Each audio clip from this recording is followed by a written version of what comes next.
Hello there YouTube. Today I'm going to be making a somewhat of a ranty, rambly rant video just about Star Wars and why I like it and why you hate it, or vice versa, whatever, doesn't matter.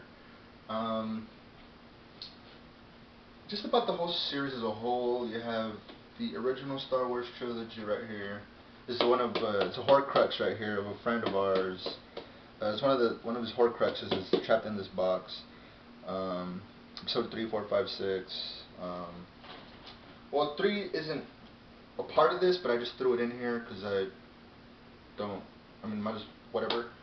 Of course, you have the prequels that everybody fucking loves. Everyone loves the fucking prequels. Episode 1, 2, and 3 on Blu-ray, 'cause I'm a faggot. Force Awakens and Rogue One. So yeah, just a bit of a ramble about things I love and hate about Star Wars.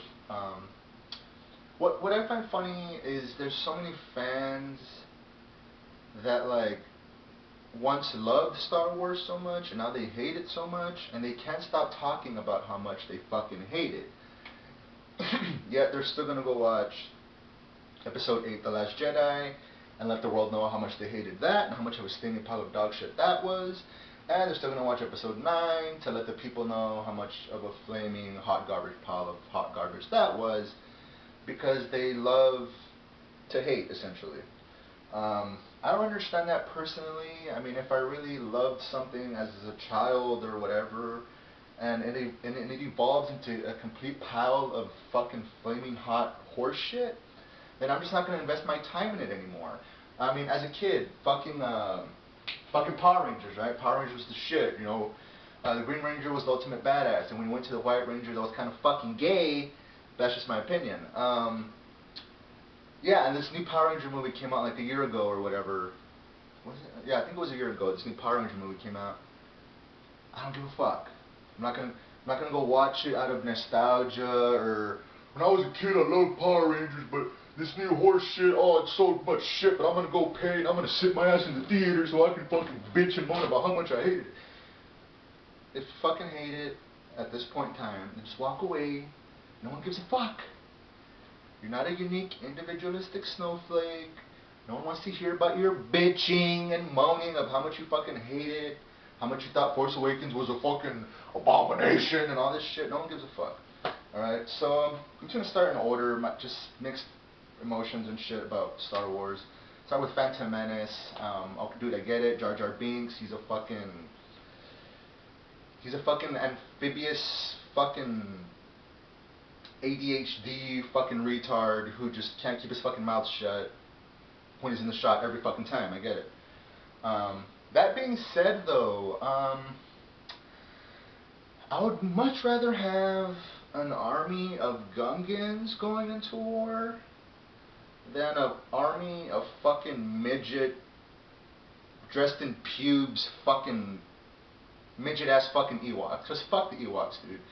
Ewoks suck, dude. I mean, they suck. I remember I read in an article, I don't know if there's much truth to it. It's probably gonna be a nerd out somewhere in fucking bumfuck, like, I don't know, Germany or some shit, whatever. I remember reading an article that George Lucas originally in The Return of the Jedi wanted a bunch of Ewoks. I mean, not fucking Ewoks. No, scratch that. He wanted a bunch of fucking Wookiees from the planet Kashyyyk, you know, Chewbacca, all that shit. He originally wanted an army of like Wookiees in Return of the Jedi, but it was too expensive and it was just too hard to come by a lot of 7-foot motherfuckers and dress them up in fucking hair and the makeup and all that shit, and it was too expensive. So instead of having giant ass badass Wookiees from planet Kashyyyk, like on the moon of Endor and shit, blowing shit up and all that badass shit, they just had a bunch of fucking midget ass fucking Ewok fucks dressed in fucking pubic hair, and it was fucking retarded. But anyway, comes to Episode 1. So yeah, I don't know how much truth there is to that, as far as George originally wanting Wookiees on Endor, but he had to settle for Ewoks because of budget issues and shit like that. So yeah, when it comes to the prequels that everyone loves so much, and they watch them every day and every night before they go to bed. Starting with Phantom Menace. I actually like the flow of the story. I think maybe between 1, 2, and 3, episode 1 probably has like the most like beginning, middle, and end kind of a flow to it. I don't know why I'm still in one knee. It kind of has a better flow to it. For me, the presentation of it on screen and all that may not be the best or whatever. That's besides the point. I like the pod racing stuff, because this is pod racing. If there's anything about the prequels, I won't get into it too much and like psychoanalyze 1, 2, and 3, but if there's one saving grace for me when it comes to the fucking prequels, is Obi-Wan Kenobi. Obi-Wan Kenobi. He is like the glue that holds the prequels together, that keeps it from falling into like just a huge burning smoking pile of just fucking trash. For me, when I'm watching the prequels, I'm just like, Ewan McGregor, you're God, I love you, thank you for holding all this shit together and making it all not so much make sense, but for the negatives, and there's quite a few negatives when it comes to the prequels, the Obi-Wan Kenobi character is always just a fucking badass. That's how I see it. There's one gripe I have with Phantom Menace that, I don't know, for me it's just the way, it's the way Darth Maul dies. Like, you have fucking Obi-Wan Kenobi hanging from like a fucking cyber dick or whatever the fuck, and he's just like, you know, hanging there. And yeah, then he just like does like, you know, he channels like his inner fucking, you know, Arnie Schwarzenegger strength, and he like jumps over and does like a corkscrew inverted moonsault over Darth Maul. And Darth Maul's just like, the fuck, bro, that was the fucking shit. Oh, and he gets cut in half. That's the only gripe that I have with, or not only gripe, but when I'm watching it, there's something that I'm just like, it's hard to stomach it, but I just shake it off and it makes me laugh. But there's one thing that that scene just always rubs me the wrong way. I was like, you could have made that a little more like epic, and not just so anticlimactic or whatever. Like just Darth Maul like off the nipple, like, ooh, it's a bird, it's a plane, holy shit, it's me walking over about to go in half, Maul. Like, you know, that's the only thing that I know. Anyways, enough of episode 1. Episode 2, Attack of the Clones. A lot of people fucking hate that one. Whatever. I'm not even gonna try to like, whatever. Episode 3. It's probably my favorite of the prequels, and that's like a hipster, like, I've never heard that before, like, you know, bullshit. I mean, you know, one thing when I'm watching Star Wars, you know, like I'm not viewing it through a lens of like oh, let me sit down and fucking psychoanalyze this film, beginning, middle, and end. Does the third act coincide with the first act, and is it cohesive, and is it you know, I don't when I sit down and watch a Star Wars movie, I don't view it through that lens. I don't go into it like as if I'm seeing like a fucking Kubrick film, or if I'm seeing fucking, you know, Raging Bull, or, you know, Gangs of New York, or There Will Be Blood, or, you know, The Master, fucking whatever. You know, I don't go into it that way of, I guess because I'm somewhat of a science nerd in general, like just when it comes to, you know, the universe and the cosmos, and Neil deGrasse Tyson is my daddy, and Michio Kaku is fucking sexy, and I wish I had those streaks of white, fucking Targaryen white hair the way Michio Kaku does. Imagine a cupcake. And so yeah, so when I'm watching Star Wars, I'm watching the movie and I'm, you know, enjoying it here and there, but I kind of like step out of myself and I start having like cosmic hippie moments as well. And I'm just like, oh, that article that I read last week about, is dark matter even real after all? Is it just a product of gravity and the other three fundamental forces, and them interacting and making it seem like dark matter is this real, plausible thing when it's just an extension of gravity? We just haven't really, found a way to present the, unified field theory of it all and all that kind of shit. When I'm watching Star Wars movies, sometimes I kind of step out of even remember that I'm watching a film, and I just start having those like, it stirs up the questions of the week within like science itself. So maybe that's another reason why like I maybe don't see like the atrocities of the prequels that much, or as I should, or whatever the fuck.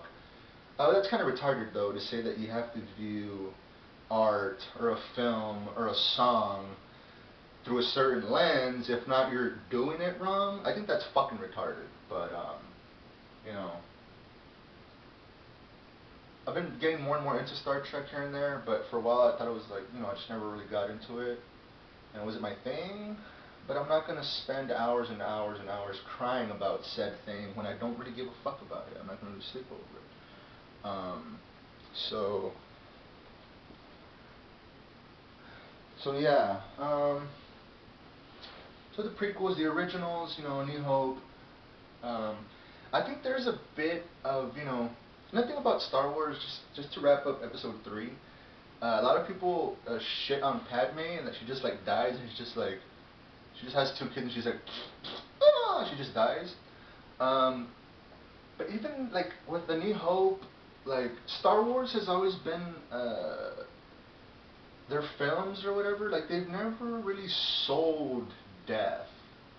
Like even when like Luke and like his Uncle Owen and his aunt, like he comes home to them like fucking, they're both just fucking skeletons like burning in a pile of fucking trash. Like you don't see Luke like, sure he looks sad and he looks he's upset or whatever, but and since the dawn of time, Star Wars was never really, like you're not gonna get like a fucking Robert De Niro like banging his head in prison like just like fucking tearing his heart out. Like you're not gonna get those kind of you don't really get those reactions in Star Wars when people die.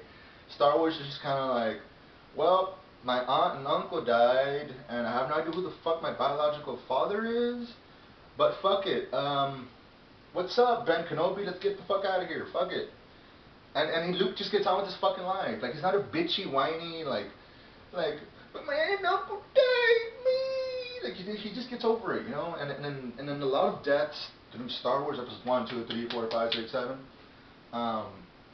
Death is just kind of like, death happens. Okay, get the fuck over it. We gotta do some other shit. So whatever. I mean, people always kind of shit on that Padme died because her heart was broken or some shit. And the memes for that are endless, but, fuck it. Sometimes women die during childbirth. That's a reality, right? It's a reality. And she had 2 beautiful children, Luke and Leia, and she just died. Women die during childbirth. Maybe it's the fact that a droid's like, she just lost the will to live. And people are just like, oh, like they're just having heart attacks over that. Okay, maybe that I can understand. But, so yeah. Star Wars, for me, it's always about Luke fucking Skywalker. Fuck all the fucking Han Solo marks. Okay, dude, he's a badass. He gets all the women. He fucking, he shoots craps and always wins. And he kills fucking, whatever. I get it. Han Solo's more, he's the edgelord, he's fucking cool, he's my nigga. That's Han Solo. But Star Wars will always be about fucking Luke Skywalker. It always will. It always has been, and it always will be. I think that scene where, at The New Hope, that famous scene where he's out and he's seeing the 2 sons and the music comes on, it's like, it's just like Luke looking out. I think there's a little piece of Luke Skywalker in everybody at one point in their life, and we all feel like we just gotta get away, like Luke's at his fucking Tatooine and shit, and he's like, he's like, Uncle Owen, I want to go on, go with your power converters. And his uncle's always just like, well, you got to be a farmer like me, boy. And, his aunt's like, come on, let him leave already. All his friends, his best friends are going off to college, getting laid and shit. And Luke's just like, fine, I guess I'll stay here another fucking year. Fuck this fucking place, you're driving me fucking insane. I'm sick of drinking fucking blue milk with my aunt and uncle sipping blue milk. But then that desert hobo came and told me. Sorry, I'll stop. But yeah, it's always been about Luke. So like, and there's always, I think there's a piece of that, like, I just need to get off of this fucking planet. I need to get out of this fucking city. I need to fucking just move on to bigger and better things and just fly off this fucking rock. That's Luke, and there's a piece of that in everyone. That's what I love about it. Again, just going back to, like, I don't view Star Wars movies, like, when I sit down and watch them, I'm not like psychoanalyzing every shot and the wide shot. Oh my god! And then it pans to the fucking, and then cuts to this brilliant, whatever. I save that for the other films that I mentioned before. Just like A Clockwork Orange or fucking, Reservoir Dogs or The Master, shit like that. But Star Wars isn't about that for me, nigga. It just isn't. It just isn't. But so yeah, and then you have, next I'll do with these two, you have Force Awakens and you have Rogue One. A lot of people didn't like Rogue One. They're like, Erso's kind of like really monotone and she just doesn't really smile or like laugh or anything. She's always so serious and shit. But I mean, come on, just fucking, whatever. I personally loved Rogue One, and people are just like, well, of course you were. You're a fucking blind faggot, and you're gonna like anything that is Lucasfilms because you just like to get on your knees and suck that fucking Gungan jizz. And it's like, okay, maybe you're right. Maybe you're right. But yeah, I really loved Rogue One. To me, Rogue One is just as much a film about Jyn Erso and it's just as much as a film that belongs to Cassian. And people are like, no, because it opens up with Jyn, you dumbass. And I'm like, I get it, but they give each other like a sense of hope in their life. Oh my god, he said hope, how cheesy! He said hope! Yeah, I said the word hope, how cheesy. But yeah, Jyn and Cassian, they're kind of shuffling about in their life. They're kind of cold. They don't trust many people. And up until they meet each other, and it takes them a while to kind of warm up to one another. But they meet amongst each other. They start kind of transforming their ways and whatever. And they die together. And I thought that was pretty cool. Because originally they were like, should someone survive? Should have at least like 2 or 3 of these Rogue One Squadron or whatever, like, should we have some of them escape? Should at least maybe Cassian survive? And it's like, no, kill them all. Kill them fucking all. And I love that they did that. I love that they went that route. I feel like this video's been going on for a while now, so I'll just wrap it up with Force Awakens. Again, and it can't please everybody. Some people shat on it, they fucking hated it, thought it was a pile of dog shit. I fucking loved it because I just eat, breathe, and sleep and drink Gungan jizz every day of my waking life. So, Barry, what happened to you? By the way, for those who don't know, Jar Jar Binks is a Gungan, the most beloved character in the history of Star Wars. I really loved Force Awakens. I love that Han Solo fucking died. I loved that. I really did. Not just to be all orb and be like, I'm fucking dark, dude, he died, yeah, death, way. I'm just glad that, even in the early days, Harrison fucking Ford would tell Lucas, like, hey man, how about we kill off Han Solo and, Turn of the Jedi or something. And George Lucas was always like, no! I'm just Lucas now. And I'm glad that I felt that way before I even knew that Harrison Ford felt that way. Because the Han Solo character has never really been one about, you know, all about the Force or the light and the dark. And it took him 7 fucking films to be like, it's right. It's all true. You haven't seen the dark and the light. All of it. It's all true, friend. Ray. It's true. Oh, it's damn true. But anyway, so yeah, I'm glad that I felt the same way Harrison fucking Ford felt about the Han Solo character towards the end. Before I even knew that's how Harrison Ford felt. So when I read that, I was like, cool, thank you. I'm not alone. I'm not as psychotic as I thought I once was. Badass. Cool. One thing about Force Awakens that people bitch about is how Maz ends up finding Luke's lightsaber. And a lot of people are just like, it's fucking bullshit, way! Because it fucking,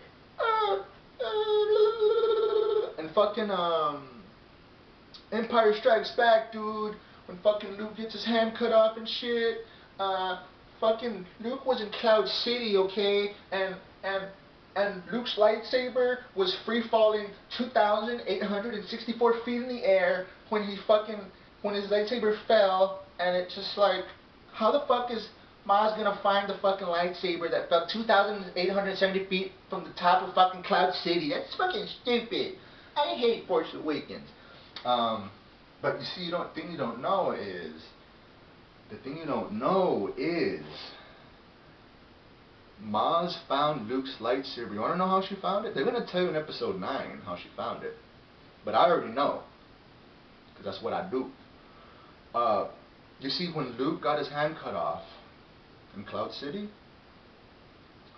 and the lightsaber tumbled 2,000 plus feet, you know, into the fucking dirt, Luke left his handprints on the lightsaber. Luke left his fucking fingerprints on his lightsaber when it fell from Cloud City. And Maz knew